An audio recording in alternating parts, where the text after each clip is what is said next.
When a game developer makes a game so prolific, so profitable, that it not only makes mega bonzo bucks, but also becomes the defining game of an entire console's brand, and the must-play game that every child and a staggering number of adults is gagging to play, it would be, to say the least, foolish for the publisher of that game to not start licking their lips at the idea of a sequel. Halo Combat Evolved, released in 2001 to near universal critical acclaim and, as stated, made mega bonzo bucks for both developer Bungie and publisher Microsoft, skyrocketing the sales of the Xbox against its competitors as a game that people were literally buying the Xbox just to play. And 3 short years later, Bungie went and did it again. Halo 2's release was somehow even more insane than the first game. With the world now eagerly keeping their eyes on it, the amount of excitement prior to its launch was untenable. Like with its predecessor, I am what you might call a bit too young to have any real recollection of this excitement, but if this archived video footage is anything to go off of, I would say that there were some pretty happy chappies playing this game at launch, and their excitement was justified. Between trailers and footage, playable E3 teasers of stuff that would literally not be in the game, and just seeing and hearing the passion that Bungie had for this game, admittedly in retrospect the absurdly unhealthy crunch being poured into this game to get it to be held together with duct tape like it is both admirable and also really terrible, and nobody should ever feel forced into doing such a thing, even if it is voluntary. But I suppose you can't argue with results, because what they ended up producing was bigger, better and even more revolutionary than what Halo Combat Evolved had ended up being. As with that first game, I've recorded all of my footage for this game via the anniversary edition of Halo 2 released in 2014, 10 years after its original release as the main selling point of the Master Chief Collection. Again, they're functionally the same games, but with the added option of a more up-to-date graphical quality that can be accessed at the press of a button, which, unlike last time, actually looks really good and fits the art style, and for the sake of having the highest quality footage possible, I will be using. Plus, I mean, look at these cutscenes made by Blur Studios. They're nice. Halo Combat Evolved proved that Xbox was serious about this gaming thing, and Halo 2 doubled down and showed that they not only knew what they were doing, but they were going to change console gaming forever. Folks need heroes, Chief, to give them hope. Now, before we can get to the real revolutionary stuff of Halo 2, I do still want to do my typical rundown of the story while squeezing some gameplay and lore in there. Normally I'd like to sort of jump right in the opening of the story, and while this is no exception technically, we're going to get started on some lore as well. You see, I feel the first video that for the sake of fitting with the tone of the game, I made sure to handle the story with the same brevity that it kept. That is, Bungie had not yet really established or at least embellished on a lot of the greater story details, and the game presents itself very plainly as one man fighting against an army to get off of the crazy super weapon circle.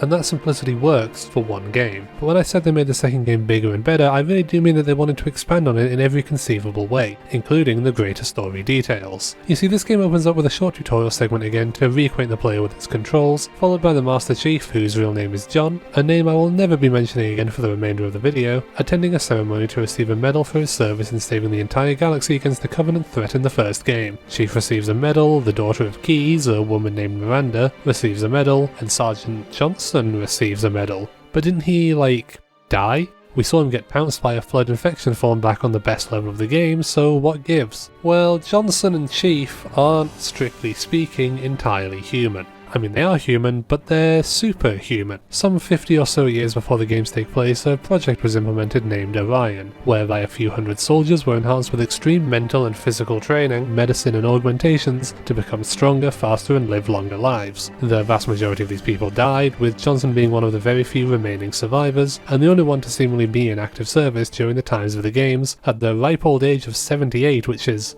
I hope to look half as good at that age. The Orion project was a raging success, and these super soldiers shut down the insurrectionist uprising that had plagued the galaxy with due haste. And with the UNSC, that's the space military, deeming it an overall success, they soon thereafter got around to funding a proposal by a radical young doctor named Catherine Halsey, who had the idea to implement even more rigorous and even more extreme training, medicine, and augmentations on even more people.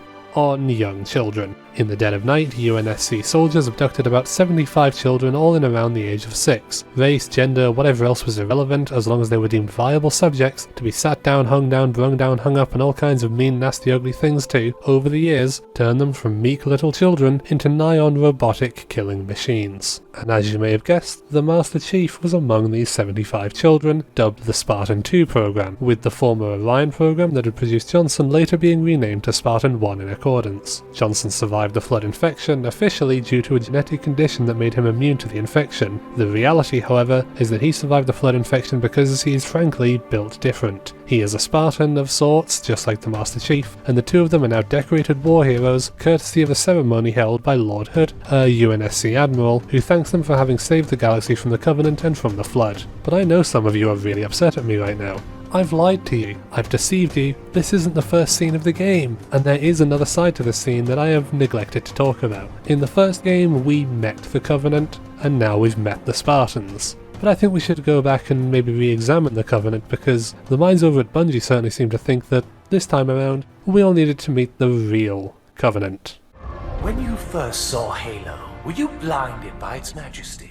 Right, let's quickly recap who the Covenant are before we get into the real meat and potatoes of the actual first scene of the game. Grunts, relatively small, methane-breathing cannon fodder with funny voice. Jackals, velociraptors with shields, though this time around they may have a few surprises to unveil later on. Hunters are giant suits of armour piloted by a colony of worms, always come in pairs, and of course elites, not only jacks of all trade, but arguably masters of all trades as well. They are, well, elite killers, not too dissimilar in nature to the Spartans themselves, with their abilities to adapt to any and all combat situations and overcome the toughest odds. In this particular cutscene we see the devastation left on the Halo ring after Chief detonated the Pillar of Autumn, and we see a particular elite that the subtitles refer to by a name I'm keeping secret for now. For the time being, just know that this elite in particular is called Thelvedam, a name I will not be mentioning again for the remainder of this video. Conversing with three elderly aliens in their floaty wheelchairs. The implication of the conversation between them heavily implies a fair amount of information. Fact the first, these floaty old boys are named from left to right the Prophet of Regret, the Prophet of Truth, and the Prophet of Mercy, and for all intents and purposes, these are the leaders of the Covenant. Fact the second, our elite friend here was the one in charge of hunting down the Pillar of Autumn after the Covenant's invasion and subsequent destruction of the largest human colony named Reach. The Pillar of Autumn fled to the ring through pure happenstance, and the Covenant conveniently found themselves upon it as well, which quickly shifted the priorities of this elite from having to destroy the ships he was in pursuit of to having to activate this supposedly noble artifact. Fact the third, in part due to the Flood and in large part due to Chief himself, this elite has failed the prophets and is deemed a heretic, with Truth commanding these large, dare I say brutish monkey-type aliens to punish him in such a way that he is to be left behind should the Covenant's plan, the Great Journey, come to fruition.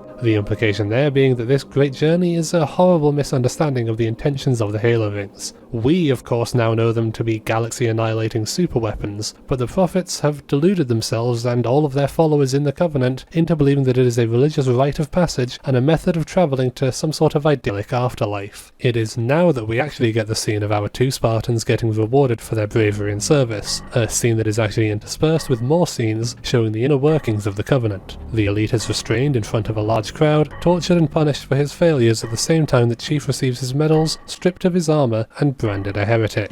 It's at this point that things really start kicking off, as Chief's ceremony is cut a little short from the arrival of a relatively large Covenant fleet showing up approaching Earth rapidly. Since the space station that Chief is on isn't too far from Earth, it gives him a great opportunity to immediately kick into gear and work alongside Johnson once more to fight the fleet. Curiously though, the fleet attacking Earth, while large, is considerably smaller than the one that was sent to attack Reach. We'll come back to this point later on, but for now it certainly makes Chief's plight seem a bit less problematic. And while the next chapter will certainly be dedicated to exploring those first few Chief missions, I want to address the elephant, or rather monkey, in the room. The first game had 4 different types of Covenant enemies for us to face, as discussed earlier. Grunts, Jackals, Hunters, Elites. These hairy boys are yet another race within the Covenant's ranks known as the Brutes. The clue's in the name really, they're big and brutish and possess insane strength and durability. If the Elites have the skills and intelligence of a Spartan, then the Brutes certainly have the pure mass and raw muscles of the Spartans, albeit with a lot of them being idiots. We were also introduced to the Prophets, who are yet another type of alien species in the Covenant, and while not all of them are old, the games don't really give us a great look at the younger variants of the Prophets and stick to showing us these ancient, dishevelled old men. But while they were absent in that cutscene, there is one more new Covenant species introduced that warrants talking about. The drones, sometimes referred to as buggers, but here in the UK, bugger has connotations, so we'll just go with drones. Flying insectoid creatures that hover around and, in gameplay purposes, force you to look up. They usually arrive in large swarms and have lightweight weaponry not too dissimilar to the Grunts and Jackals, and are fairly easy to kill with the caveat of having to keep your wits about you due to their large numbers easily overwhelming the player. We'll circle back around to the gameplay of fighting the Brutes later in the game when we come across them. I just wanted to make sure that we had for sure 100% mentioned all of these newly introduced species to the Covenant, so that there's no confusion for when they show up later, and to save having to interject talking about the drones into my discussion of the first real level of the game. As far as the story is concerned, these species were always a part of the Covenant, they just didn't happen important to be on the fleets that attack the first ring. And I have no real issues with the greater enemy variety and with the expansion of the Covenant lore, and I think Bungie going in such a bold direction to not only humanise but outright endear the player in some ways to our thus far nameless elite friend as a way to showcase the greater universe and world building as a whole is a decision that's just cool. It adds a real sense of duality to this game's story that I'm very eager to talk about once we're done the first few missions. Kinda weird that they speak English though, huh? Dear humanity, we regret coming to Earth. Master Chief springs into action as all hands get on deck to protect the station and, by extension, Earth from the impending Covenant invasion. Johnson carries with him a giant turret and Chief is immediately introduced to some new toys. Later on we will have a more thorough breakdown of weapons, but no holds barred as the game quickly showcases to us not only the battle rifle, a truly iconic gun for the franchise, but the Chief is now able to dual wield more lightweight weapons including the SMG. In fairness, it was on the box, but it also feels really cool, if not a bit impractical, to go akimbo like this. Johnson sets up his turret and the Covenant aboard the station blast their way through the doors, and our first all-out firefight ensues as Chief and his accompanying Marines open fire. Again, we'll circle back to combat, but just know that it feels good, even better than the first game, which is a truly incredible feat. Helps that it also looks so good, which of course is a much more modern feature, but even in its original graphics, I would say that this is a marked improvement over its forefather. There isn't a whole lot to talk about in the way of story for a fair bit. Chief waddles his way across the station gunning down baddies, eventually making it to a hangar, as he looks out of the window at one of the other orbital defense stations proclaiming victory due to a fleeing of the Covenant ships surrounding it. It soon becomes apparent what the Covenant's plans are to do with these space stations. With not one, but two space stations blowing to smithereens, Cortana deduces that there is obviously a bomb aboard this station as well, and so Chief is of course the only one who can deal with the problem. Unlike the first game, which took a good while to give us the shotgun to play with, we get to use it right away, cutting a hole through the Covenant's forces and making our way outside into the space. The elites continue to showcase their adaptability as they utilise jetpacks and dual wielding themselves, and we get our first opportunity to shoot some drones in what is actually a pretty tough segment. I forgot to mention prior to now that I'm playing this game on heroic difficulty, much like I did the first and much as I intend to do the others. I've played it on legendary before and I value my sanity too much to want to play it on legendary again for this video. Anyway, we're back outside, we kill some guys and we're back inside. Of note, the larger ships ignored the space stations and are headed straight to Earth, but there's no time to deal with that as Chief brings Cortana to the bomb and manages to stop it from blowing up with very little time to spare. Lord Hood denies letting Miranda chase after those ships, but Chief concocts a plan of his own, dragging the bomb into an elevator and jettisoning both it and himself out of the airlock into open space, where he navigates the bomb carefully past all of the carnage to ever so graciously return the Covenant's gift right back to them, rearming it and floating off to a safe observing distance to watch the fruits of his labour unfold. But with no time to rest, Chief boards Miranda's ship and the two of them, plus Johnson, head down to Earth to pursue the remaining Covenant forces. Flying above the streets of New Mombasa, a city located in Kenya much like current Mombasa, Cortana intercepts a message that the Covenant's largest ship is transmitting. The word regret over and over again. Johnson humorously and logically assumes it to be the Covenant expressing their regret for attacking Earth, but as we discussed earlier, and as Cortana rightly points out, it in fact refers to one of the great prophets who led the Covenant, the very one who was not present during the trial we witnessed earlier, not present because he was on his way to Earth. Unfortunately for Regret, he had absolutely no idea that Earth was the homeworld of humanity, and he has unwittingly and unpreparedly stumbled into humanity's entire military force. Maybe he does have a few regrets then actually. This is the only place that the Prophet chose to land, and so once again it falls in Chief's ever-capable hands to... what on earth is that?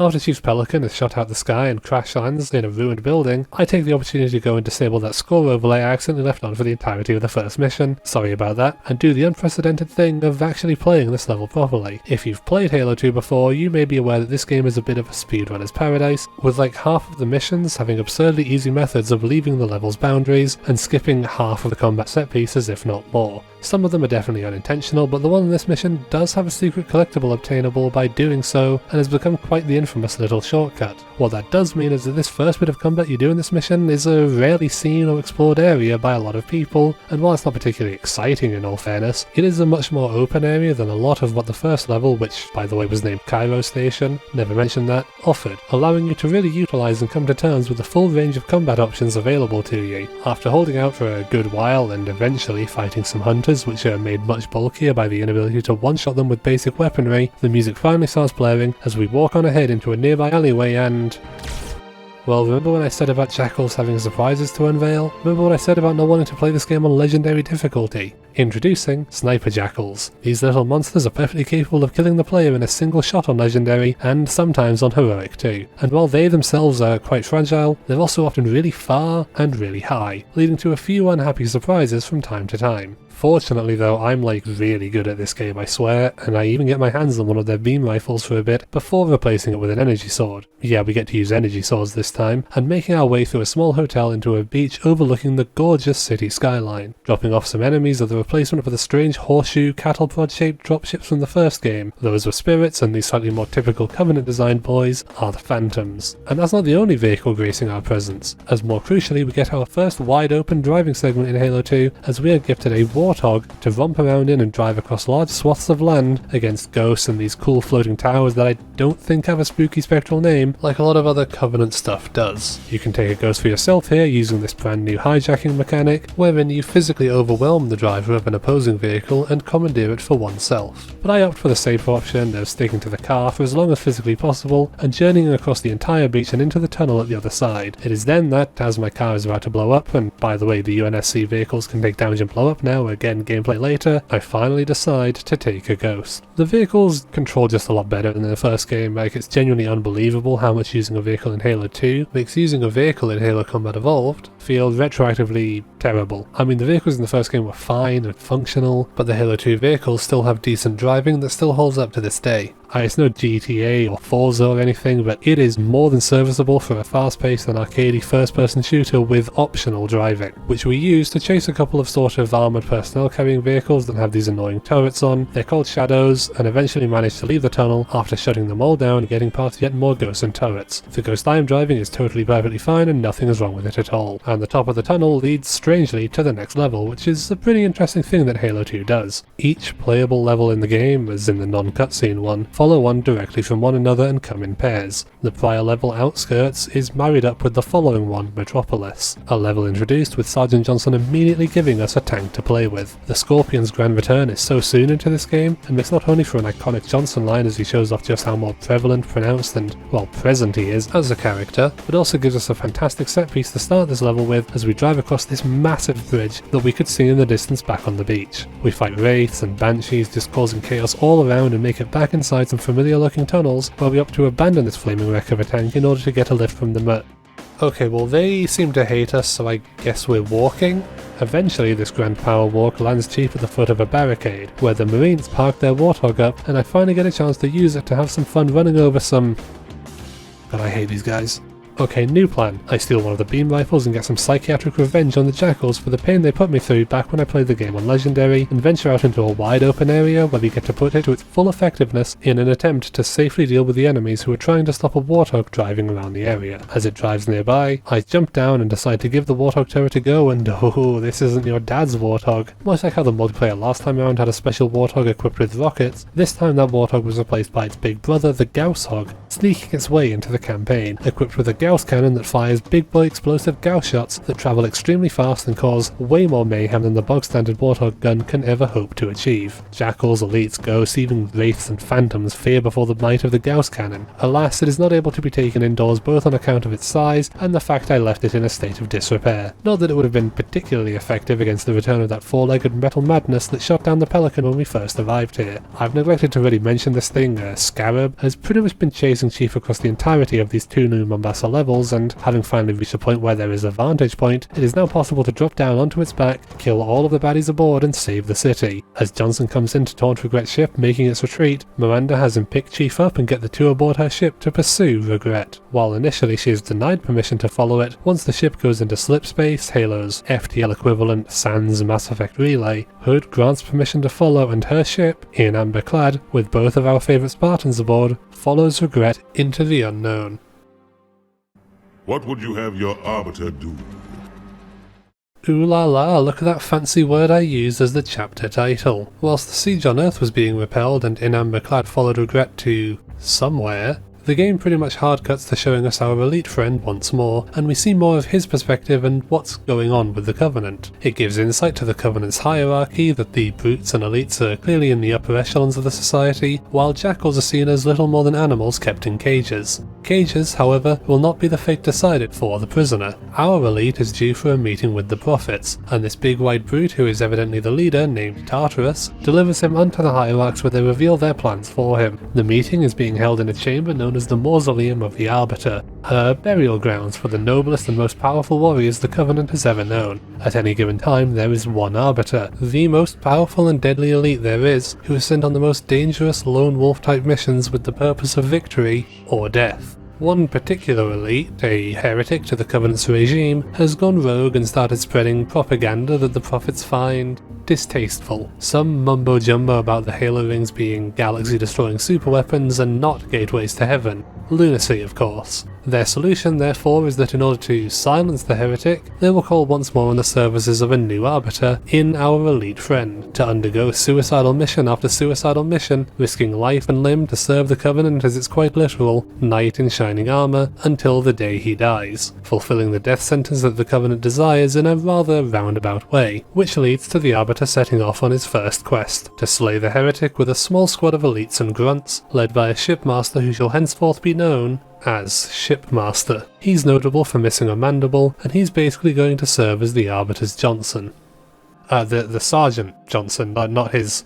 I don't think elites have those. But regardless of the Arbiter's manhoodliness, this mission does, as a matter of fact, feature gameplay as the titular Arbiter himself, and I'd say that playing as an elite is a tremendous change of pace, but it's literally identical to the Chief except that your HUD is purple, and instead of a flashlight you go invisible. It's neat, definitely makes Arbiter better to play than Chief, but functionally they're the same. After undergoing stealth mode to enter the facility the heretic calls home, we fight against your fairly typical affair of Covenant enemies, but with some unique armour compared to the ones that Chief works with. We're even accompanied by some allied grunts of our own in the more standard armour. Plus, we get introduced to my favourite gun in the franchise, the Covenant Carbine, and get reintroduced to the Sentinel enemies, making their grand return from Combat Evolved, although we can take their cannons and use them as a sort of pseudo-flamethrowers like with Zarya, which is neat. For the most part though, this level suffers from some of those aspects of the levels where Sentinels were present last time. It's a little bit samey, it's just running through corridors connecting small rooms where you fight enemies, and it's by no means bad. It's actually a huge improvement to that concept from something like The Library or Two Betrayals. It just isn't really that interesting to talk about, as there's simultaneously little to no plot progression and the level's just metal walls. Until the level is open skies. The heretic has fled our divine justice by absconding the premises in a banshee, and so, akin to how early Halo 2 has allowed us to use the Scorpion, we also get to use a banshee this early into the game. If you know where to go, this section is over in like 5 seconds, but for the sake of reviewing the level as intended, I wanted to play this mission by actually escorting the Phantom as you're supposed to, flying around and taking out various cabals of enemies on various little platforms or in banshees of their own. Never do this. This isn't especially fun to do, it lasts for about 7 years, is extremely punishing even on heroic due to how many enemies there are and your limited, non-regenerating health bar tied to the durability of the Banshee. The Banshee does control a lot better, it has cool flips and tricks and can fire a bomb. The Banshee is better to use and it feels great, but it feels a lot better if you can end this segment by just flying to the location before the game tells you to. Do the smart thing, skip this segment and finish this level the fun way, and start the next level, the Oracle, which opens up with Arbiter and Shipmaster entering the latter areas of the base, and Shipmaster complains about a familiar stench. Sure enough, through the grates in the floor we can see something strange fighting our Covenant companions, and following a bit of taunting via hologram from the heretic, he unleashes a little secret weapon he's got onto us. Somehow, the Flood have returned. All the old Flood forms are back from last go of it, but with the addendum that they actually take a bit of melee damage this time. They're generally just a bit more competent of an enemy and more or less replace the Covenant as the enemy for this level. You do still fight a couple of elites and other Covenant enemies on occasion, but for the most part it's just taking out wave after wave of Flood. Fortunately, the Sentinel beam is absurdly strong against them, like honestly it trivializes them for the most part, so we'll just skip ahead to the bit where Arbiter is locked off from his pursuit of the heretic by a barrier, devising a plan to cut the cable suspending the mining station above the gas giant below, which by the way is where these two levels take place. Didn't feel like mentioning it before, but there you go, gas giant mining station. Now, I'm no space or planet expert, but I do know a thing or two. The first thing I know is that the difference between a graveyard and a cemetery is that a graveyard is attached to some form of religious building, while a cemetery can be anywhere. The second, and certainly more pertinent thing I know, is that gas giants are kinda dangerous, so logic may in fact dictate that Arbiter's scheme to cut the cables and begin to plummet the station into its atmosphere is reckless and dangerous, as is proven if you decide to jump like some kind of doofus as the final cable is cut, being thrust upwards at an incredible pace. Fortunately, I would never do that, and instead am able to descend back down into the base and re-engage Arbiter's pursuit of the heretic now that he has been forced out of his hiding, as, you know, he doesn't wish to plummet to his death. He acquires for himself one Banshee to go, and Arbiter takes the other one that for some reason the heretic didn't destroy. A very, very brief journey later, and the Arbiter decides to recreate that cool showing off moment the Chief had, where he climbs out of the wreckage of a Banshee, despite not having any reason to have crashed it and, unlike Chief, nobody to impress. Bit of a weirdo, and it's not long before he's able to catch up to the heretic attempting to flee in a Seraph, which is like an actual spaceship that the Covenant has. Stating his preference to die in Arbiter's hand as opposed to the allegedly deceitful prophets piques the Arbiter's curiosity, whose attention is diverted to the titular oracle itself. So it turns out there was yet another survivor of the Halo ring getting blown up, as 343 Guilty Spark has somehow found its way into the possession of this guy, who uses the distraction as a perfect opportunity to open fire on Arbiter for no real reason, segueing nicely into the first real boss battle of the franchise. As opposed to the pseudo-boss battle that was lobbing explosives into the Pillar of Autumn's engines, this boss battle features actual mechanics as the heretic flies around with akimbo plasma rifles, espousing his skepticism at the Prophet's rhetoric and of the Covenant's entire religious foundations. That is to say, he views the Great Journey as hogwash, poppycock if you'd rather, lies and misinformation spread by the delusional prophets in an attempt to activate Halo under the guise of salvation and eternal bliss, as opposed to what the quote-unquote Oracle Guilty Spark reveals as the truth that Chief and by extension humanity had already garnered. Halo is just don't mess with the Halo rings, okay? While the Arbiter is successful in eliminating the heretic, his Q&A session with Guilty Spark is cut short by the arrival of cleanup detail Tartarus, who has come to take the Arbiter back to undergo another, no doubt, suicide mission. The seeds of doubt are sown in the Arbiter's mind at the true nature of the Great Journey, but with not enough time to gain any real answers and only the man he viewed as a heretic and a traitor to go off of, his own Great Journey is just beginning. That is another Halo. There's more than one Halo ring. Yeah, there's a whole array of these galaxy-destroying superweapons that are just sort of haphazardly scattered across the galaxy with the intent of destroying the Flood, and Regret has just led the in amber clad with Miranda, Johnson and of course Chief to another ring. Delta Halo, appropriately sharing a name with the upcoming level. Since Regret and the Covenant are seemingly headed onto the ring, Miranda makes the executive decision to have Chief jettisoned down to it with Johnson in a Pelican, to hunt down Regret and get revenge for his attack on Earth. Chief slams down on the surface in a far safer way than he had when he left the Pillar of Autumn, with a rocket launcher in hand, storming some ruins past several sentry guns. Plus a heavy smattering of Covenant forces, and with varying degrees of reinforcements delivered to clear out a safe enough landing zone for Johnson to provide a warthog for us so that we can head onwards to the next set of ruins. Oh no, the bridge is out! Fortunately, the inner machinations of this ruin provide access to an unfoldy bridge that curls down satisfyingly, almost as satisfyingly as the tank that we are once again provided with. Short work of the ghosts, short work of the wraiths, short work of the turrets and elites, and everything betwixt the Chief, and this one bit where, annoyingly, the UNSC has blocked the path with what would otherwise be viewed as a kindly weapon drop. Continuing on foot into yet another set of ruins, using not one but two different scoped weapons and passing a waterfall through a scenic and frankly beautiful little ravine area before it opens up into a large and sprawling lake with some familiar looking metallic facilities on its surface. As with our last Halo experience, it would seem these are not natural formations, and the game transitions into the next level Regret after taking down what Cortana refers to as Honor Guard, specialised elites who protect the Prophets, indicating Chief's upcoming proximity to Regret. The thing is though, they had a hologram of the Prophet spouting his religious doctrine and plans for the Covenant, speaking of his plans to activate the ring, which Cortana rightly points out means the clock is ticking to stop him. Fortunately, as Chief uncovered last time thanks to 343 Guilty Spark's intervention, the ring will need an index to be activated, and Regret doesn't have this. Yet. As such, it is Chief's responsibility to find and kill Regret to stop him progressing his plans any further and, hopefully, to deal a devastating blow to the Covenant's leadership, while Miranda and Johnson are going to head off to this ring's library to find the index and keep it out of his grubby mitts. And so, Chief runs and guns his way through the facilities, which seem to be a mishmash of ancient stone ruins and intricate metallic structures akin to those on the other Halo. Cortana even mentions that Forerunner thing again, but true to my word, I'm going to hold off on discussing that topic too in depth for now and leave it as a simple statement that the Covenant really don't know what they are messing with here. After holding out for a bit, fighting some hunters, getting given some more toys to play with and waiting for his ride to arrive, Halo 2 introduces us to one of its more infamous aspects, a gondola segment. Sit on this slow-moving platform and fight anything that comes over to stop you, be it drones flying around like annoying gnats or enemies aboard the parallel gondola hopping aboard like a mighty pirate battle. These segments are fairly prevalent in both this and the following two levels. Admittedly, they are pretty slow and not the most interesting things to fight in and amongst, but that feeling of jumping the gap with my shotgun race to take out that last elite makes up for the minute or two of sitting around waiting that you're made to endure. Besides, it gives me time to look around and admire the scenery like this weird rock.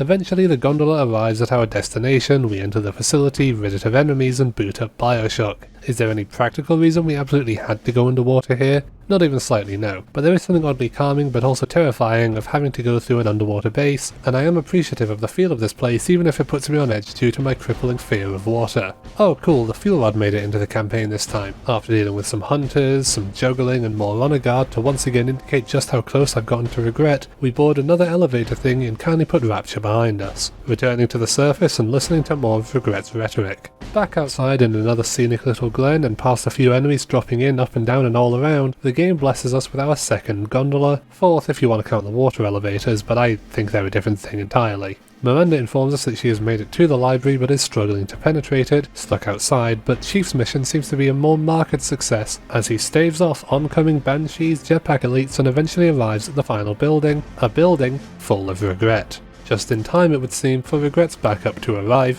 as the largest Covenant force anyone has ever seen arrives in the skies above the ring. While Chief doesn't know it yet, the Covenant has sent their entire capital city here to make sure that this time Chief doesn't let Halo slip away from them. They are desperate for their great journey, and as such it is likely to be a much more hectic fight for the ring than last time, increasing once again the urgency of killing Regret and cutting off one arm of the Covenant's leadership right here and right now. Which means it's time for our second boss battle, as Chief manhandles and brutalizes the disabled, dueling Honor Guard and other valiant defenders as he staves off Covenant forces too, in a particularly humorous animation, literally just punch Regret in the face over and over again. In my opinion, this is a much more interesting boss battle than the one against the Heretic, whilst also serving as a more frustrating experience due to the specificity of onboarding to the Prophet's little hover chair and punching him. It's more or less the same mechanic as hijacking a vehicle, where you can take one that drives near you in this game, but making an entire boss battle out of that mechanic, with the main driving difficulty being the large-scale enemy spam that the game essentially unleashes on you. Any difficulty of the Heretic was primarily on account of his high fire rate and his holograms that serve to distract and disorient, but if you pay attention to his movements then the boss is easily beatable relatively quickly. But, and especially for a casual player, and especially on higher difficulties, Regret can really serve as a challenge due to just how much running away you'll have to do from the Honor Guard especially, and he never shuts up about the great journey. All of this, plus the whole attempted invasion of Earth thing, leads to a very satisfying conclusion once Chief lands the final punch on Regret and he lifelessly flops to the side. But with Regret defeated, the Covenant prepares to fire a mega cannon at this building to eliminate hostiles within, forcing Chief to book it and run like the wind out of the facility and away from the carnage, plunging himself deep into the water once again where, while sinking like a brick you may expect him to sink like, he is mysteriously rescued by some sort of tentacled creature, alluding to a greater purpose for the Master Chief. With that serving as the conclusion to yet another duology of levels in Halo 2, Delta Halo and Regret, we will once again be returning to Arbiter's point of view up next. But as I like to do around the midpoints of games, I think it's time to take a brief sojourn to discuss the gameplay of Halo 2 and where it makes its greatest strides over the groundwork laid in Combat Evolved. I need a weapon. Right this way. The Combat Evolved part of Halo Combat Evolved's title always sounded a little goofy to me. It's such a strange brag, but as I alluded to last time, a brag that actually pays dividends to some extent, as my conclusion ended up being that actually maybe the combat was evolved, at least to some extent in comparison to a lot of games that had come before Halo in the first-person shooter genre. They were simplistic and straightforward games that had yet to prove what shooters could really do, especially on console. Sure, some companies like Epic, id and Valve had figured out the quirks of the FPS and pretty much nailed it, but especially especially when it came to console games, Halo was still in many ways revolutionary in its gameplay and especially in its variety. So when it came time for Bungie to follow up on that, the question had to be, how? How do you evolve the gameplay of a game that literally prefaced itself on the combat being evolved? The official tagline for Halo 2 is Earth will never be the same, which is funny since only 2 out of 15 missions are on Earth, and as of the Delta Halo mission, the rest of the game is set on Delta Halo. A more appropriate tagline might have been to take what Combat Evolved had and rejig it to something like Combat Refined. That's really how Halo 2's gameplay feels in comparison to its predecessor. Combat Evolved showcased a lot of great ideas in its weapons, vehicles and enemies that have been expanded upon and largely improved upon in its sequel. First and foremost is the removal of health packs as a whole, with a sole focus on shields as a method through which Chief and Arbiter stay alive. It's basically a simplified and, dare I say, refined version of what was there before, no longer having to search around for health and no longer having that imminent danger and helplessness associated with having low health, instead allowing the player to rely entirely on regenerating shields that will never let you down. The Halo Reach player inside of me, and especially the Payday player inside of me, which is a game that weirdly adapts the shields plus health system more or less one-to-one, is conflicted on it, as the health pickups are perfectly fine, but I just think the shields alone fit Halo's gameplay loop a little bit more for me, helping to be a bit faster paced and feeling less like you're in jeopardy at any point, which helps sell the whole super soldier feel, though that is undercut somewhat by the aforementioned crippling legendary difficulty present within Halo 2. You see, cobbling together a game in such a short time with extreme crunch and getting it to function primarily on hopes and prayers, holding it together results in what is effectively little to no real playtesting time. There was enough playtesting to make sure that things function at a base level and the game wasn't going to tear itself apart at the seams, but not enough time for things like balancing, which results in, well, let's just say that invincible super soldier feel, maybe aided by the lack of a health system, but is entirely absent on legendary difficulty in particular due to the lack of any actual survivability. The player character is oftentimes the weakest part of any encounter. Sniper Jackals are one of 3 new common enemy types present in the game, and their whole shtick is that they can one-shot you, which is, suffice it to say, never a particularly pleasant experience in any game, especially where being cool is a major selling point. So while it's nice that the Covenant get a form of long-range combatant to keep you on your toes, it is not only frustrating gameplay-wise from the stance that dying over and over through trial and error isn't particularly fun, but it also throws into question where the sudden decision to include a near-hit scan one-shotting enemy comes from. Last time around, the enemies focused primarily on projectile weapons to give you time to dodge, react and outmaneuver any incoming threats through good gameplay. Yet Sniper Jackals turn this on its head since you can't react in time. It's instant death unless you know where they are and shoot them first. The one saving grace really is that they are a lot like their Shielded Jackal counterparts, fragile and vulnerable to just a few shots, which leads nicely into talking about some of the other enemies by the firm statement that, with the exception of the Hunters being a much more tangible threat who don't go down to a single shot, the returning enemies and vehicles are largely unchanged. Grunts are still fragile foot soldiers susceptible to a quick headshot, Jackals are the same but with their shield, and elites come in varieties, and an even larger variety now of types with numerous weapons at their disposal to serve as the main threat headed by the Covenant. The new elite types, the Fly Boys and the Guardy Boys, add some extra variety to them, adding new things to look out for in levels and, as stated in the Regret fight, adding quite a bit of difficulty here and there with the new behaviours to keep an eye on. The other new enemy type encountered so far are drones, and to reiterate, these guys come in hordes, flying all over the place and fittingly akin to insects. They are particularly annoying pests that attract a lot of attention. They're similar health-wise to grunts and jackals, a few shots will deal with them, but the large quantity of fellas does indeed make them a bit of a pest in wide open spaces where you gotta look all over the place. While brutes have yet to show up yet for how far this video has detailed into the game, they will be making an appearance as enemies later on as essentially a frankly brutish spin on the elites. The elites still have shields that have to be stripped down to get to their relatively low health quantities underneath, while brutes are all health and no shields who you just have to keep shooting to take down, in contrast to the elites being more of a priority to burst down quickly to strip the shields, though brutes do often sport helmets that must be destroyed. Brutes are also known to get very displeased when all of their buddies die, going into a rage and charging forwards where they will probably kill you honestly, and that about covers the Covenant this time around. But as stated when discussing the Arbiter's levels, the Flood are indeed present once again in this game, as are the Sentinels, so let's briefly talk about those as well.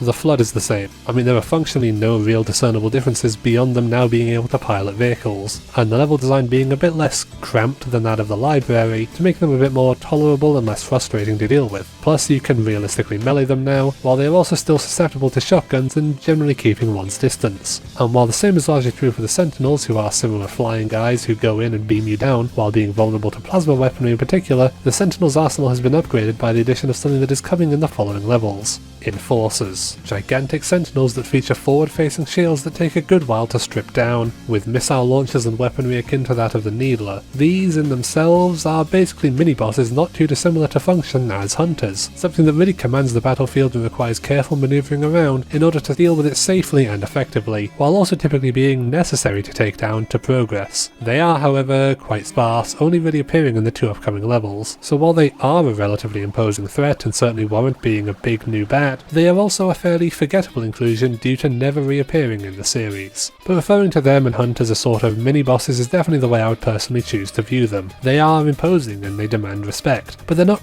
quite the same as the Heretic or Regret have been, and interestingly there is one more boss to face in the game coming at the end, so I will refrain from talking about who that is or what the boss is like until then. But I will at least state once more that the bosses in this game, while not perfect by any means, are perfectly serviceable bosses for a first-person shooter, which is a genre in general that I feel struggles to necessarily provide satisfying boss battles due to the camera limitations and the fact that, well, you use guns, and guns make fighting at a distance not only doable, but generally preferable or encouraged. So without major gimmicks and stage hazards to work with, especially for a 2004 game where the art of the boss battle in 3D was still being worked out in most genres, the bosses are good enough while not necessarily being my favourite parts of the game. It's still a huge step up over blowing up the Pillar of Autumn, but I'm not necessarily sad that they were cut as a concept going into the rest of Bungie's tenure with Halo in favour of more bombastic firefights and set pieces. In terms of weaponry, there have been some pretty sweeping changes made, starting with the iconic assault rifle that may be one of the first things you think of when you think of Halo being absent, replaced entirely in favour of the submachine gun or SMG. Still a high fire rate and low damage weapon, the only tangible difference is, I suspect, the only reason it replaced the assault rifle, in that it is able to be held dual wield to show off the new mechanic. This is much akin to the other iconic weapon that was the absolute powerhouse of the first game,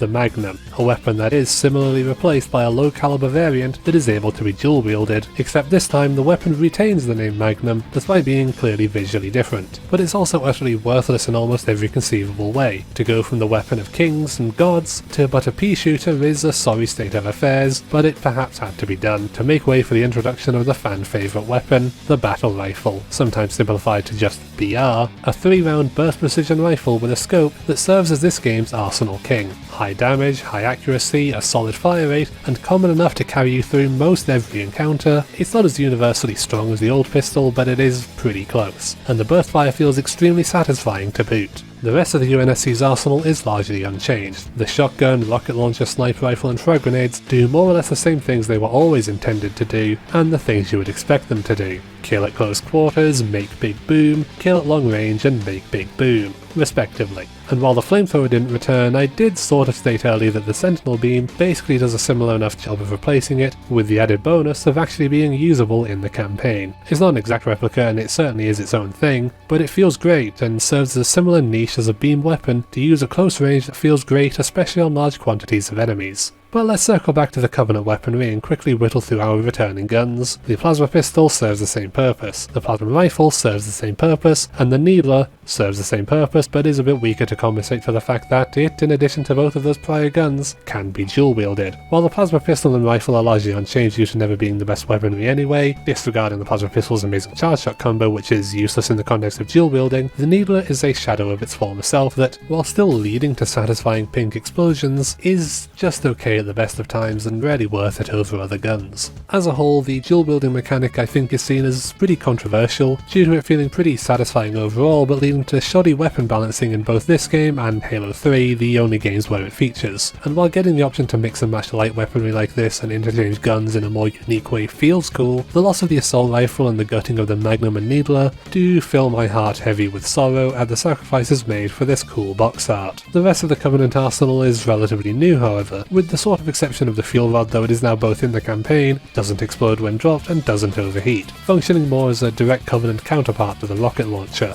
A similar situation to the Sniper Jekyll's tool of torment, the beam rifle, which for all intents and purposes pretty much is just a direct Covenant counterpart to the sniper rifle. There are minute details that could maybe warrant discussing in the ways these guns are separated, but the functionality is more or less the same, so I feel satisfied leaving it at that. It's a purple sniper.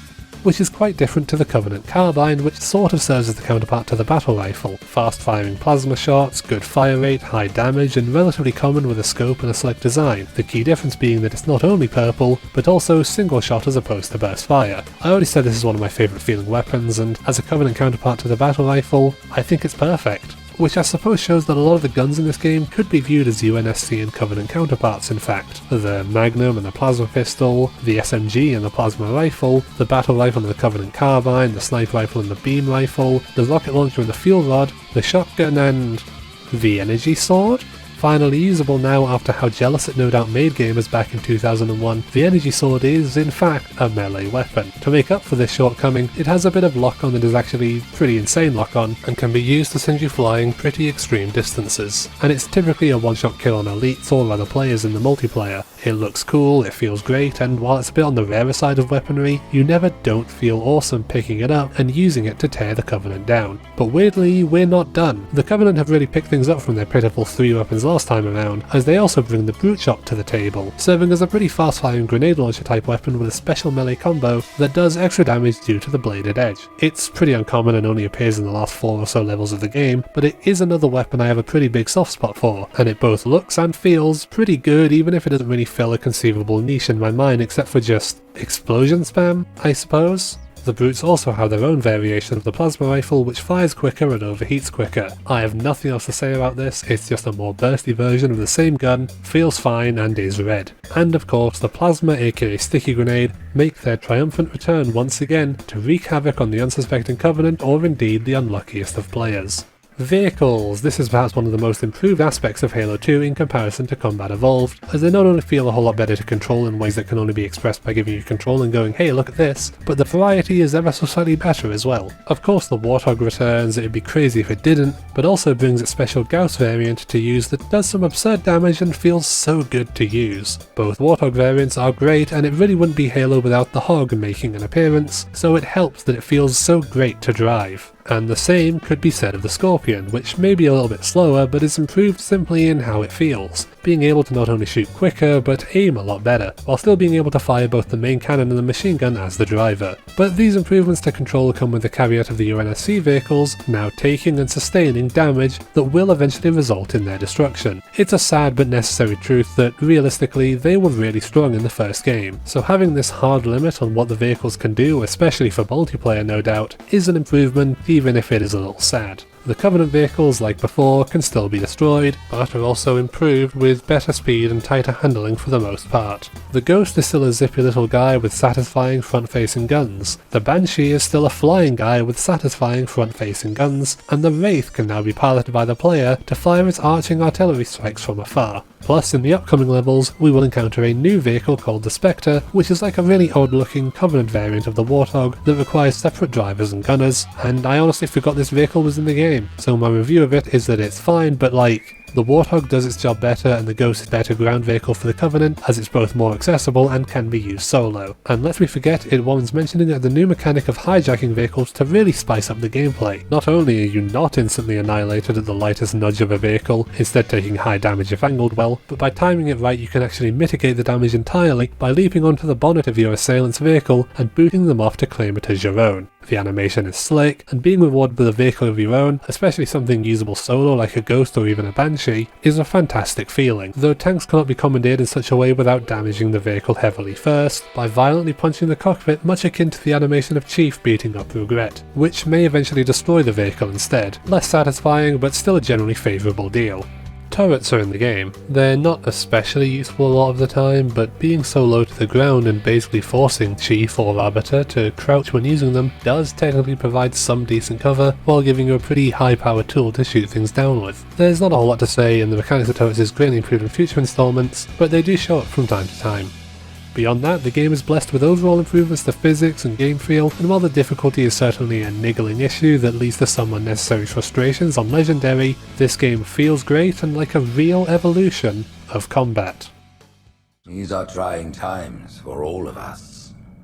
The Arbiter attends his next meeting with the Prophets under much friendlier terms than his last, able to walk in on his own 2 feet clad in shining armour, as opposed to being dragged in naked by the brutes. That doesn't mean, however, that this meeting is without drama, as we see some radical change being underwent by the Covenant, as the brutes seem to be taking the elite's places in the honour guard of the Prophets on account of Regret's untimely demise, an exchange that is, perhaps unsurprisingly, quite unpopular with the elites. The Prophets, Truth especially, hand-wave it as a symbol changing of hats, a ceremonial position, but the honourable and noble elites are having none of it, and it is clear that division is being sown in the Covenant's ranks by this change. Alas, Arbiter is in no position of power, and while Shipmaster makes an impassioned plea to Truth, he is dismissed ignobly and provides but a simple nod of approval to Arbiter, respect and admiration for his actions on the mining platform. His, at least attempted, sacrifice has gone a long way to endear him back in favour of the general populace of the Sangheli. That's the real name of the elite that I will not be using again for the rest of this video. But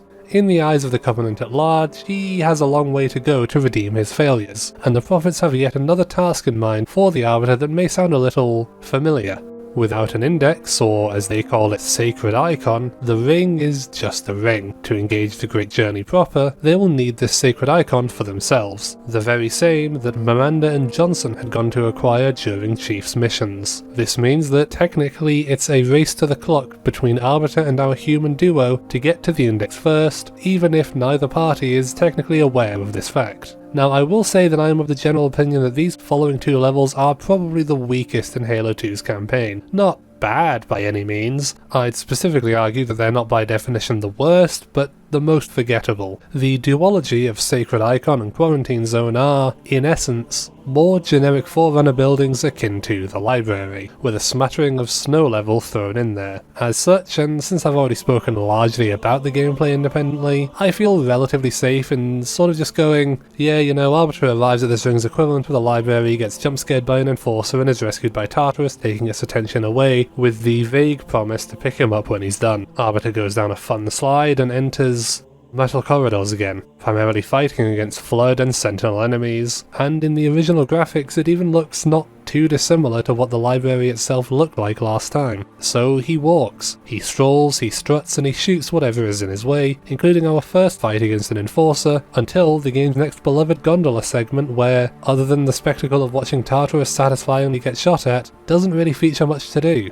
On arrival to the next bit, we do get to start using human weapons as Arbiter for the first time, which is novel if nothing else, as we now see how strange the pistol, for example, looks in his weird alien hands. The reason for the human weapons appears to be that the Arbiter has more or less caught up to at least some of the humans he is unknowingly in pursuit of. They're Flood now, but they were right here, which is a bit of a fun factoid that you in fact never once fight humans in this, or indeed any Halo game outside of the multiplayer. I mean, you can kill your human allies, but humans are never once portrayed as the baddies needed to be taken down. This, despite the lore stating that fighting humans was the original purpose of the Spartans. And even though you never actually have to kill any humans as the Arbiter, the idea is sort of implanted throughout this mission to the unaware that you could have to fight Miranda and Johnson and the Marines alongside them. Which, if nothing else, gives these 2 missions at least some sort of through line wherein you kinda don't want to succeed. Like, you've been endeared to the Arbiter enough now that you want him to understand what the Heretic was saying and what the Oracle, Guilty Spark, meant. But he isn't there yet, and the mission subtly suggests that he may have to kill the only real human characters we've got, the only human connection Chief's got. And that's fine. I don't think I ever thought them to be in jeopardy personally, though I admittedly played this game after having played Halo 3 years before, but the idea they're going for, if I've not just made this up and assumed it, is kinda cool. But other than that though, it's just corridors and gondolas and a slide here and there for the remainder of Sacred Icon, until it finally opens up into a small, closed-off, snowy enclosure wherein we fight off a horde of Flood, and Arbiter meets back up with Shipmaster, who gives a rousing speech to his elite comrades to help protect Arbiter's rear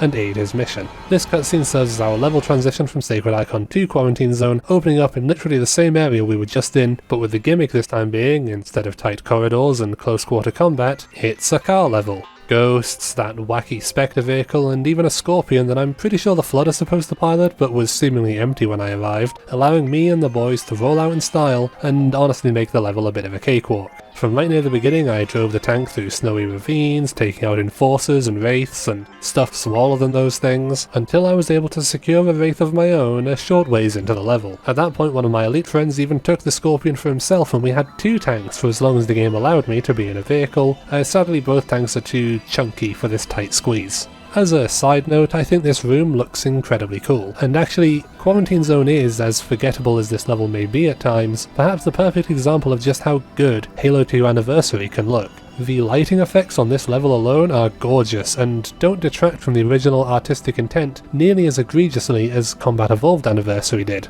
Your mileage may vary, but for me at least, this level looking so good is really its best feature. Well, that and the second tank I get to drive. Once again though, it is quite short-lived as Arbiter is now rapidly approaching the Index, I mean Sacred Icon, and is forced into his own 2 feet in order to progress to what can only be described as yet another gondola. Oh hey, Shipmaster's here. He once again vows to deal with the encroaching flood, while Arbiter sets off on yet another of my favourite segments of the game, with Tartarus returning now to provide air support in this extremely long gondola ride. And sure enough, after 5 whole minutes of fighting off enemies on this platform, with a dwindling supply of elite friends accompanying us, Arbiter finally arrives at his destination in a room that is even more so eerily familiar to the library than any other room thus far, on account of it being a more or less one-to-one recreation.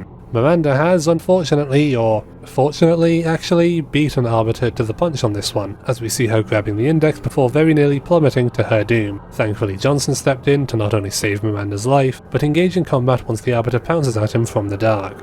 In spite of his augments, Johnson is swiftly outmatched by the Arbiter's prowess and overpowers not only him, but also Miranda, after he catches her off guard as well and knocks the 2 of them unconscious. Unfortunately, he is unable to go for the full hat-trick on surprising his opponents, as Tartarus unveils his grand betrayal. Yes, shockingly I know, the brutes who have been portrayed as power-hungry menaces vying for the elite's position in the Covenant are baddies. He takes the Index from Arbiter and takes Miranda and Johnson with him to prepare to activate Halo. But the thing that truly surprises Arbiter is to learn that the Prophets are the ones who gave the call for the brutes to remove the elites from the Covenant. But the thing that actually truly surprises Arbiter is when Tartarus uses his gravity-altering hammer to knock him down into a dark abyss. This ring will make us brothers. We return again to the perspective of the Master Chief, being dragged rather roughly through some Forerunner architecture by the same tentacle that seemingly rescued him from the lake. He is dangled before the gaping maw of a giant flood monster, the biggest one seen that towers over what Keyes had become tenfold or more, a rather peculiar saviour referred to as a Gravemind, the brains that control the local flood infestation's hive mind. It has saved the lives of both Chief and Arbiter, and holds them high, spitting rhetoric of what it has learned from those on the ring that it has infested. The monitor of this station, 2401 Penitent Tangent, who is this ring's equivalent of Guilty Spark that is in place to serve as a guide for the activation of the ring, and the Prophet of Regret, who is probably quite displeased at not being outright dead. Penitent Tangent is excited to see Chief, referring to him as a Reclaimer, just as Guilty Spark had done, and begins to instruct that he must activate the ring to control the outbreak, just as Guilty Spark had done. It would seem, for some reason, that these monitors view humans as a vital part of the ring activation, which can be deduced from the fact that we saw Guilty Spark talking to Arbiter, and never once asking for his help in purging the infestation. As with the Forerunners, I will go into the Reclaimer stuff in Halo 3, but leave this dangling participle of intrigue for you to ponder, as it should be clear to you by now that, for whatever reason it may be, only humans seem to be able to interact with the rings, and the Covenant races are completely incapable of doing this. Anyway, Regret is thoroughly displeased at the monitors yapping over him, but Penitent Tangent claps back with the reiteration of what Guilty Spark had implied last time. The rings have been activated once before. All life in the galaxy was, at some point, presumably purged, which therefore means that it was done somehow by humans. Curious as this may be, Regret and Penitent Tangent's bickering about the verbiage of their goals, which are accidentally the same as Gravemind now informs our protagonists, does nothing to expand on this logic further. The reason that Gravemind has brought them here is because it cannot abide by the activation of the ring. As much as Chief may want the flood gone, stopping the activation of the ring by the Covenant's hand is far more important, and, as such, a bargain is struck between this incredibly unlikely trio. While Arbiter's still not fully on board yet with betraying the only life he has ever really known, Gravemind proposes to teleport Chief and Arbiter to locations that will allow them the chance to search for the index and stop the ring from activating, which is exactly where the next two levels will pick up from. The next level, Gravemind, features Chief's arrival at the Covenant capital of High Charity and his pursuit of the final two prophets to hopefully find the index. And the mission following then bucks the trend established thus far in the game. The prior 8 levels have had the player character alternate after consecutive missions. The levels on Earth, Outskirts and Metropolis, where you play as Chief. The Arbiter and the Oracle, where you play as the Arbiter. Delta Halo and Regret, where you're Chief again, and then Sacred Icon and Quarantine Zone back on Arbiter. But following Gravemind, the next level is titled Uprising, and instead of playing yet again as Chief, you play as Arbiter. At first I wasn't sure whether or not to rattle them off in order of gameplay, or to focus on Chief and then Arbiter, or even do the opposite. Ultimately, I think it's safest to stick to the campaign order, and dive right into doing this chapter to focus on Gravemind and then Uprising.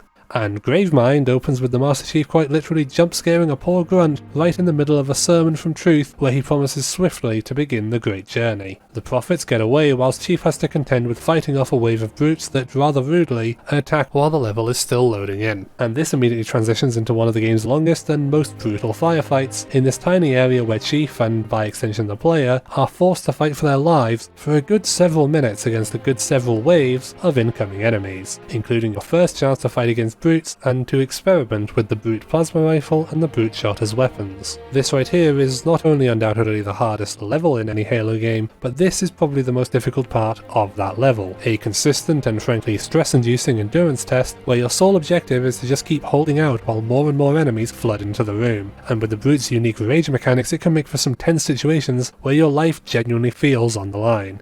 After you've probably died a good few times, the chase for truth and mercy can finally continue, with Cortana willingly uploading herself to High Charity's network so that she can travel alongside Chief digitally while being able to track the prophets with ease. For the most part, this is like Truth and Reconciliation from last time around, but souped up to the nth degree. Purple, curvaceous and alien architecture all over the place, but instead of simply cramped corridors, we get to overlook an entire city and navigate this palace using grav lifts. There are still corridors of course, but it oftentimes opens up into large sprawling chambers, or even more conventional, rooms. One such room, for example, would be the prison, where we once again go around freeing some Marines aboard a Covenant vessel to assist in eliminating the enemy forces. This is another really tough segment, a recurring theme for this level, and once again takes quite some time to finish. And with the prison over, Chief pushes past more brutes who this time are the ones donning the Honor Guard armour, as well as some hunters, and steps into what seems to be a rocky outcropping. For some reason, shortly up ahead as Chief crosses a bridge, the in amber clad flies through the middle of the city rather confusingly, seemingly going towards where the prophets have been sighted running off to. Throughout the level, Truth is very proud of himself and gives a nice sermon all about how great this journey will supposedly be, as Chief stumbles into something rather interesting. The tensions amongst the Covenant have reached something of a climax, and it would seem the brutes and elites have broken out into an all-out civil war. They both want to kill the Master Chief still, but they're also quite preoccupied with fighting one another, adding yet another side to this crazy war, as the dynamics have now changed to be humanity versus the Covenant versus the elites versus the Flood.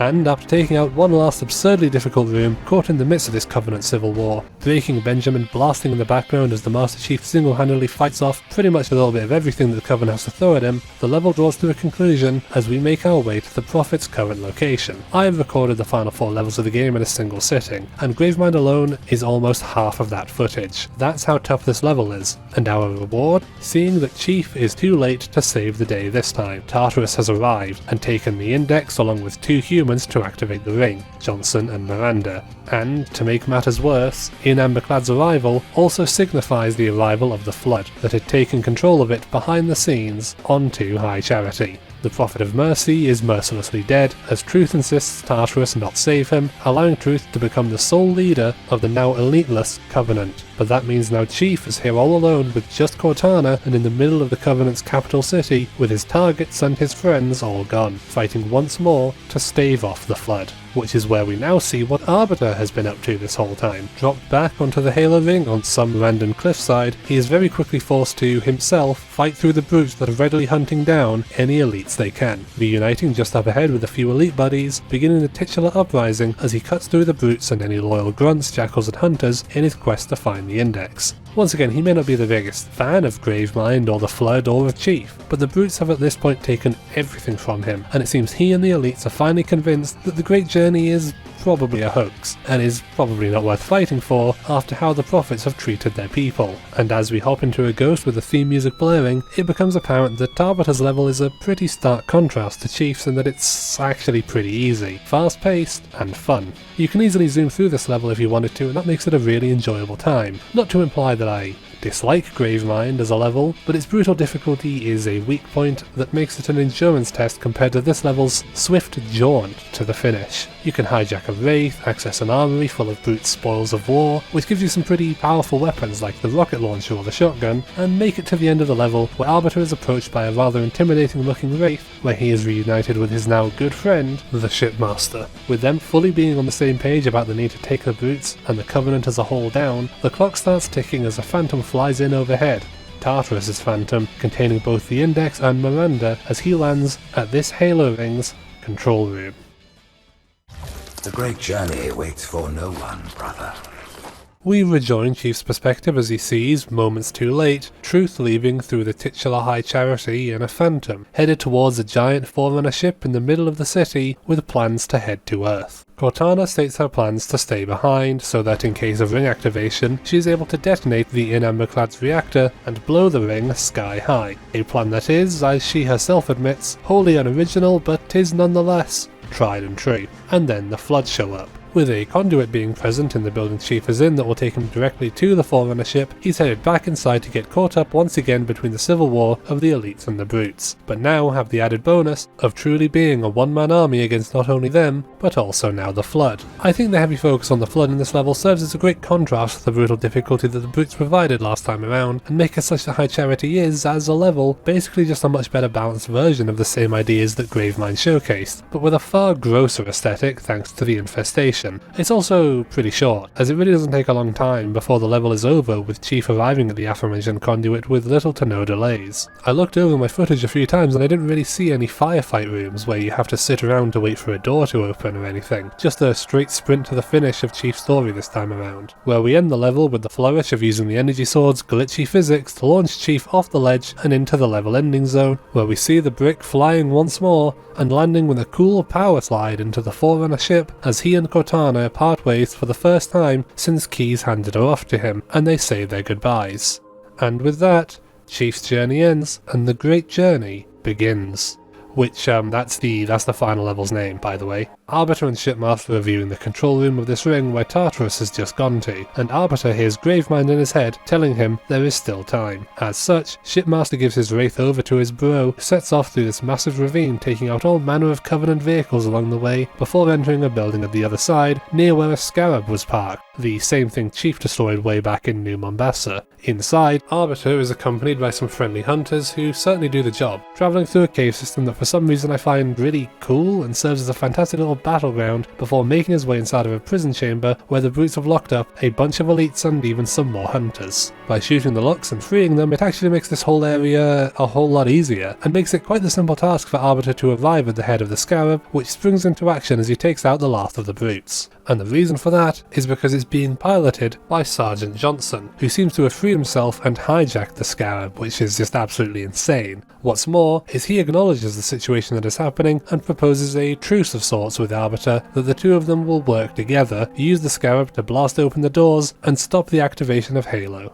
This is the first time in a good while that the game has allowed us to fly a Banshee, and certainly the first time I think we've gotten to use it on actual grounded units, which serves as a satisfying and unique challenge to the final leg of the game. Realistically, I don't think it could ever hope to compete with quite how satisfying a level as the Maw was last time, with the amazing Warthog run to the conclusion of the game, but it is very fun to fly this Banshee around, and serves as a great set piece to build up the confrontation with Tartarus. Johnson blows the doors off, and we fly up in there, jabbing the Banshee around like a lunatic to try and get it in there, mostly to prove a point that you can in fact get a Banshee into the final boss fight of the game, to absolutely trivialise the whole thing, but then partly because I just couldn't seem to get it to work for whatever reason, and partly because, for the same reasons that I did the fight on Outskirts and the whole Banshee section on the Arbiter, I wanted to stay true to the intended and original vision of the game by doing this final section legitimately. Tartarus is ready to activate the ring, but Miranda is the only one capable of doing so at this point, as he cannot use the index himself as he's not a human. He is shocked by Arbiter's return, and refuses outright to listen to him, only acquiescing under gunpoint from Johnson to listen to 343 Guilty Spark explain the purpose of the rings, showcasing the betrayal by the prophets to the Covenant.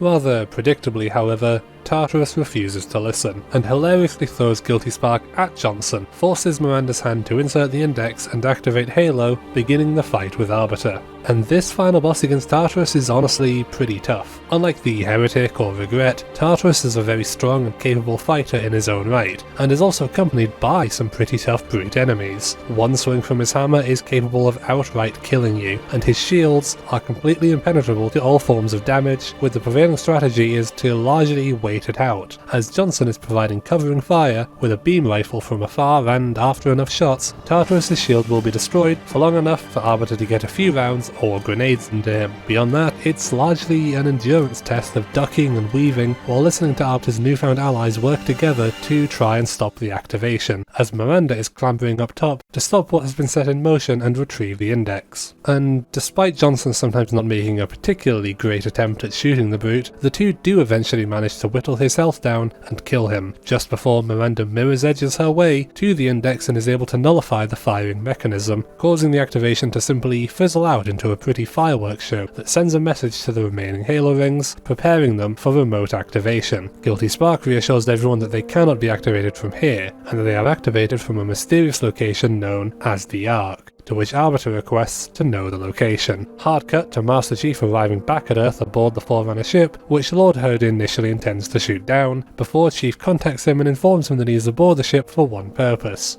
to finish the fight. And then we get a brief cutscene to show Gravemind spreading itself throughout what remains of High Charity, where Cortana is still aboard, with the two seemingly looking to begrudgingly co-inhabit the city for the time being. And Halo 2 ends. It's a rather abrupt cliffhanger type ending where all three of our protagonists, that being Chief, Arbiter and Cortana, are spread about the galaxy in their own situations, while all also getting one last really cool line to get you all excited for their next adventure and, hopefully, eventual reunions. So that's the story, levels and gameplay of Halo 2 sorted, which means all that's left to do now is to discuss some of my concluding thoughts and talk about the impact this game had. So I guess it's time to talk about the biggest thing Halo 2 really did. Slayer. Back in the day, online gaming on console was a rarity. There were a few attempts pre-6th generation and pre-Xbox Live, with even companies like Nintendo trying out DLC all the way back on the Super Famicom, that's the Japanese SNES. But the 6th generation saw a sudden resurgence in the desire to connect people to the internet and to play from all over the world. The interest in multiplayer games and playing with friends had always been there, and for years prior to this the PC gaming communities had been living the life of luxury with games like Quake, Unreal Tournament, Counter-Strike, Warcraft and even MMOs like RuneScape all being on the market for years by this point. And while the Dreamcast and the PlayStation had a few games adapting online functionality here and there, continuing the trends of offering DLC and finally providing a way to play online, Microsoft brought Xbox Live, which apparently now is called Xbox Network, a far worse name, to its console in the year 2002. In the 2-year gap between the launch of Xbox Live and the release of Halo 2, a good few games had made their way to the console and had further expanded the success that Halo Combat Evolved had bestowed to the device, with the console slowly but surely turning from the Halo console to the online console, and then Halo 2 releases, fully compatible and feature complete with online play via Xbox Live, with downloadable map packs and replayable competitive and casual multiplayer matches featuring all of the features old and new brought to Halo 2, weapons, vehicles and the mechanics associated with them like dual wielding and hijacking. Even playable elites managed to sneak their way into the multiplayer and it was glorious. So much so that when the Master Chief Collection released as a celebration of all things Halo 2, one of its biggest selling points in the marketing was to allow you to play Halo 2 the way it had released all those years ago. And while there were undoubtedly some teething problems with that premise, the online gameplay of Halo 2 was revolutionary and revitalized the console community as a real contender in the marketplace, with Xbox in particular looking like a real promising brand in the multiplayer market going into the next generation of consoles. A generation that would be defined by the online multiplayer trends established in games like Halo 2, which in itself inspired and entertained a generation of millennials for years, well beyond the releases of future Halo titles and even today in the Master Chief Collection. Admittedly, Halo 2 multiplayer just isn't for me. The gameplay of Halo 2 is fun, but it's so heavily defined by its numerous bits of tech and obscure or buggy mechanics to make it tick that, on the Master Chief Collection version at least, everyone I played against was just better than me, making it hard to objectively talk about Halo 2 multiplayer when I can barely really play it. So I won't be too harsh on it. Instead, I would rather we appreciate what it and Xbox Live did for online gaming, and leave it at that. Sir, finishing this fight.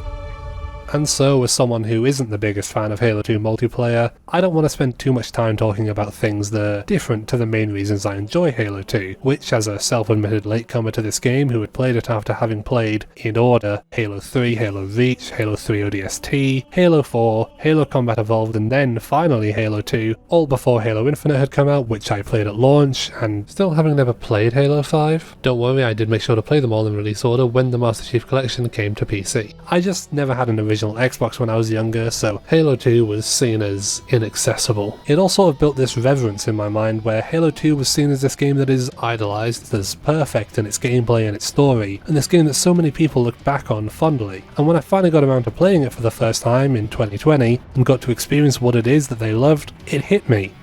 Yeah, this game is amazing. Do I love it more than the games I played when I was younger, personally? I think, stemming from my own personal biases, that it would be hard for any Halo game to really overcome my preferences towards Halo 3 and Halo Reach. But trying to look at the game as objectively as I physically can, I am certainly willing to hop on board and argue that Halo 2 could very well be the best game in the franchise. Its story is fascinating and expands everything so well. The gameplay is a huge step up from Combat Evolved, with a large variety of weapons and vehicles that are maybe a bit unbalanced, but for the most part a really fun time, and set a great precedent for how Halo 3 could have expanded on it.